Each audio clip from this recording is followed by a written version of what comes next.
Volume 5, Chapter 569, 1st of March, 1947.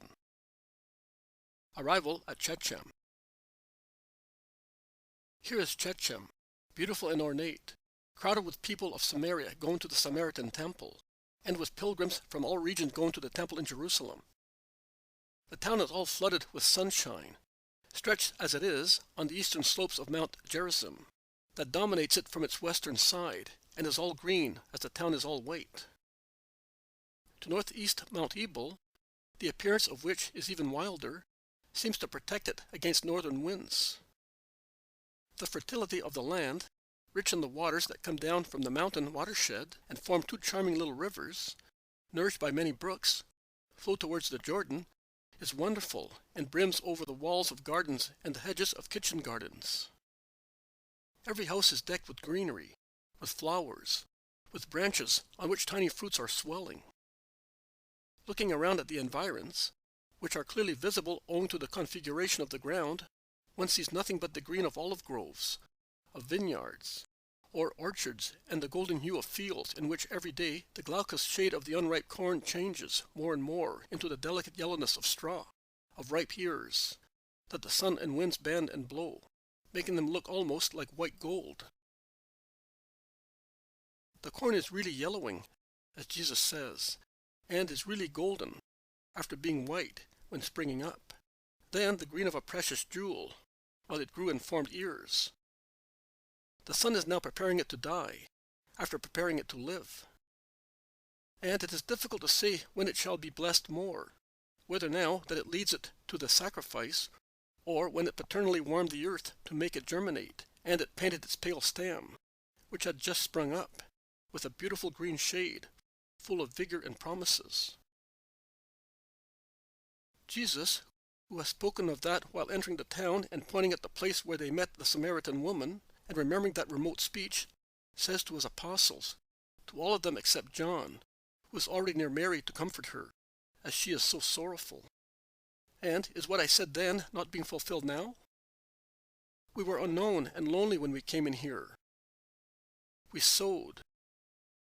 Now, look. That seed has given a rich crop. And it will grow greater, and you will reap it. And others will reap more than you. And will you not, Lord? Asks Philip. Then I sowed, that you might reap and sow with the seed I had given you. But as John did not reap what he sowed, so I shall not harvest this crop. We are... What, Lord? Asked Judas of Alphaeus worriedly. The victims, my brother. The sweat of one's brow is required to fertilize fields. But sacrifice is necessary to fertilize hearts. We rise, we work, we die. One, after us, replaces us, rises, works, dies. And there is who reaps what we watered with our death. Oh, no, don't say that, my Lord, exclaims James of Zebedee. Are you, the disciple of John before being mine, saying that? Do you not remember the words of your first master? He must grow greater, I must grow smaller. He understood the beauty and justice of dying, to give justice to other people. I shall not be inferior to him. But, Master, you are you, God. He was a man. I am the Savior. As God, I must be more perfect than man. If John, a man, was able to grow smaller to make the true sun rise, I must not dim the light of my sun with clouds of cowardice. I must leave you a clear memory of me, so that you may be able to proceed, and the world may grow in the Christian idea. The Christ will go away. He will go back to the place whence he came, and he will love you from there, following you in your work, preparing the place that will be your reward. But Christianity will remain. Christianity will grow through my going away, and through that of all those who, without attachment to the world and earthly life, will be able to go away, as John and Jesus did, and die to make other people live.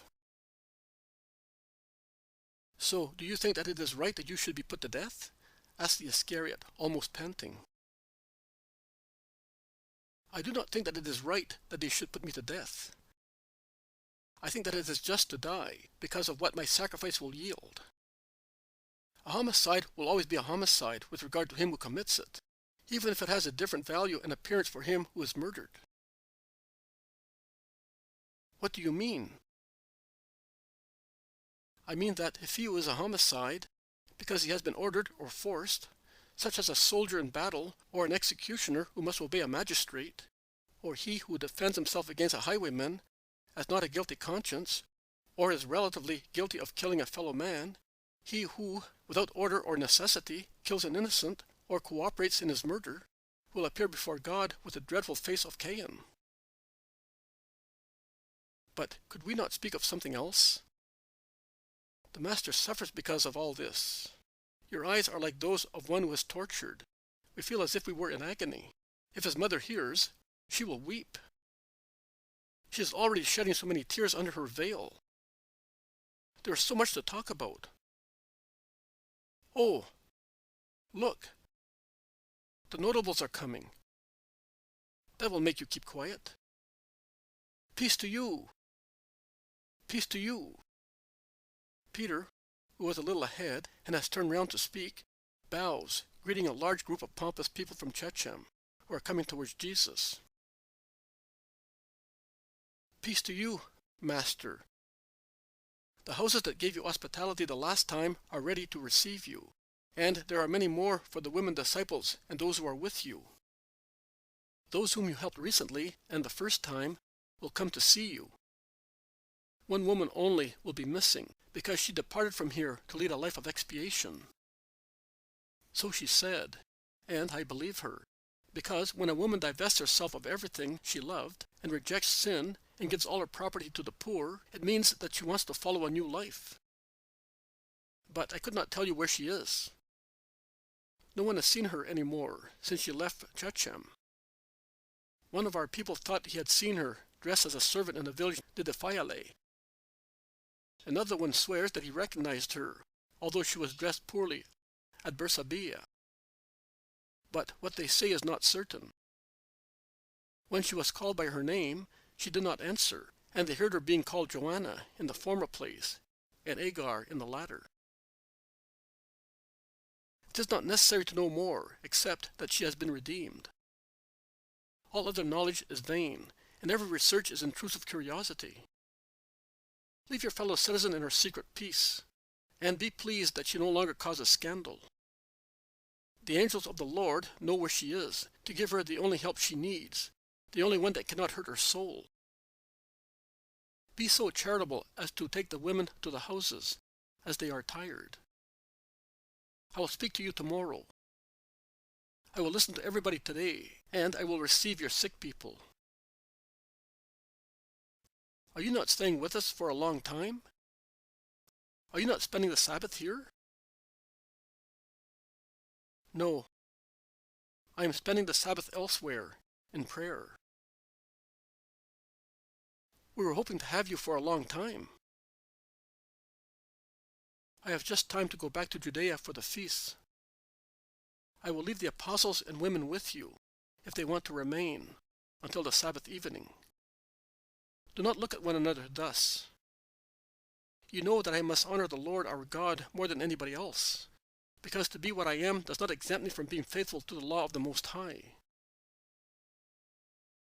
They go towards the houses, into each of which go 2 women disciples and 1 apostle, Mary of Alphaeus and Susanna with James of Alphaeus, Martha and Mary with the Zealot, Elisa and Nike with Bartholomew, Salome and Joanna with James of Zebedee. Then Thomas, Philip, Judas of Kerioth, and Matthew go all together in a group into one house. Peter and Andrew go into another one, and Jesus with Judas of Alphaeus and John, Mary, his mother, goes into the house of the man who has always spoken on behalf of the citizens. The followers and the people from Ephraim, Shiloh and Lebona and other pilgrims who were going to Jerusalem and broke their journey to follow Jesus scattered through the village looking for lodgings.